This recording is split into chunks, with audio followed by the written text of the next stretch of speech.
Video உங்களுக்கு பிடிச்சிருந்தா like பண்ணுங்க, ஷேர் பண்ணுங்க, கமெண்ட் பண்ணுங்க. மறக்காம கோகிலா கிச்சனுக்கு சப்ஸ்கிரைப் பண்ணுங்க. தேங்க்யூ, வணக்கம்.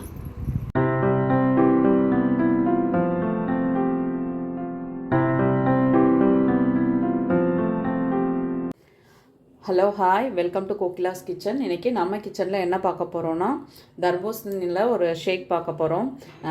நிறைய பழத்தில் நம்ம வந்து மில்க் ஷேக் பார்த்துருப்போம். இது வந்துட்டு கொஞ்சம் டிஃப்ரெண்ட்டாக நல்லாயிருக்கும் சாப்பிட்றதுக்கு. வாங்க எப்படி செய்கிறதுன்னு பார்க்கலாம். ரொம்ப ஈஸியாக இருக்கும். இப்போ சம்மர் வந்தாச்சு. இப்போ இனிமேல் இதுதான் நமக்கு வந்து போகும். தர்பூசணியை வந்துட்டு நான் வந்து கொஞ்சம் கன்வீனியண்ட்டாக இருக்கணும்னு சொல்லிட்டு இப்படி தான் கட் பண்ணி யூஸ் பண்ணுவேன். அப்படியே கொண்டு போய் ஃப்ரிட்ஜில் வச்சுருவேன். ஸோ அது வந்துட்டு நமக்கு வந்து ஐஸ் யூஸ் பண்ணணுன்ற நீடே இருக்காது. ஆல்ரெடி இது வந்து சில்லுன்னு தான் இருக்கும். இப்போ என்னென்னா அம்மா என்ன சொன்னாங்கன்னா, இந்த மாதிரி கட் பண்ணக்கூடாது, கட் பண்ணினா இந்த மாதிரி நம்மளுக்கு சந்தையிலலாம் வச்சுருப்பாங்க பார்த்தீங்களா, பரங்கிக்காய், பூசணிக்காய் அதெல்லாம் கீத்து போட்டு இப்படி வச்சுருப்பாங்க பார்த்தீங்களா, அந்த மாதிரி தான் வெட்டணும், இப்படி வெட்டக்கூடாதுன்னு சொல்லியிருக்காங்க. அதுலேருந்து நான் இப்படி இப்படி ரவுண்டாக இப்படி ரெண்டாக வெட்டுறது கிடையாது, இதிலேருந்து தான் வெட்டுறேன். யாராவது அதை மாதிரி நீங்கள் வந்து யூஸ் பண்ணிகிட்டு இருந்தீங்கன்னா சேஞ்ச் பண்ணிக்கோங்க.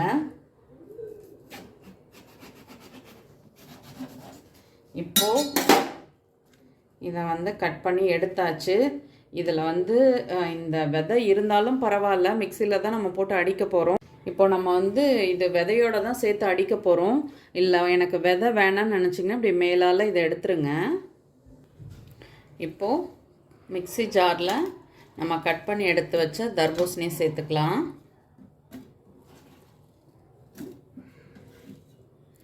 இதில் வந்து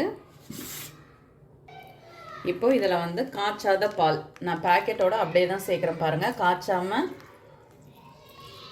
அப்படியே இதை எடுத்துக்க வேண்டியதுதான். உங்களுக்கு எவ்வளோ பால் தேவையோ அந்தளவுக்கு ஊற்றிக்கோங்க. இப்போது வீடியோக்காக தான் நான் சுகர் ஆட் பண்ணுறேன். நான் வந்து இதுவாக சாப்பிட்ணுன்னா சுகர் சேர்த்துக்க மாட்டேன். ஏன்னா அந்த தர்பூசணியில் இருக்கிற ஸ்வீட்டே நல்லாயிருக்கும். ஆல்ரெடி நான் இப்போ கட் பண்ணிவிட்டு ஃப்ரிட்ஜில் எடுத்து போய் வச்சுருவேன். அந்த கூலிங்காக இருக்கிறது வந்து சுகர் நமக்கு அவ்வளோவா தேவைப்படாது. அந்த சுகர் சேர்த்து தான் சாப்பிட்டா நல்லாயிருக்குன்ற அந்த இது இருக்காது. ஸோ இப்போ அதனால் நான் வந்துட்டு சுகர் ஆட் பண்ணிக்கிட்டேன். எப்படியா இருந்தாலும் வீடியோவுக்கு காட்டி தான் ஆகணும், அதனால் நான் வந்து அதை சேர்த்துட்டேன். இங்கே பாருங்கள். இப்போ பாருங்கள், இதில் வந்துட்டு பால், சுகர், பழம் இது எல்லாமே சேர்த்தாச்சு. இப்போ இதை வந்து மிக்சியில் நல்லா அடித்து எடுத்துகிட்டு வந்துடலாம். இப்போது நம்ம கிளாஸ் எடுத்து வச்சுக்கலாம். உங்களுக்கு வேணும்னா நீங்கள் வடிகட்டிட்டு சேர்த்துக்கலாம். நான் இன்றைக்கி வடிகட்டலை, ஏன்னா இதுலேயே அந்த ஃப்ரூட்ஸ் திரும்பி நம்ம கட் பண்ணி சேர்க்கணும்னு அவசியம் கிடையாது. சாப்பிடும் பொழுது அந்த ஃப்ரூட்ஸ் வந்து நமக்கு வாயில் கடிப்படும் பொழுது சாப்பிட்றதுக்கு நல்லாயிருக்கும். இது கூட கொஞ்சமாக நம்ம ஊற வச்ச சப்ஜா சீட்ஸ் தான் சேர்த்துக்கிறேன். இதை வந்து இதில் மிக்ஸ் பண்ணிக்கலாம்.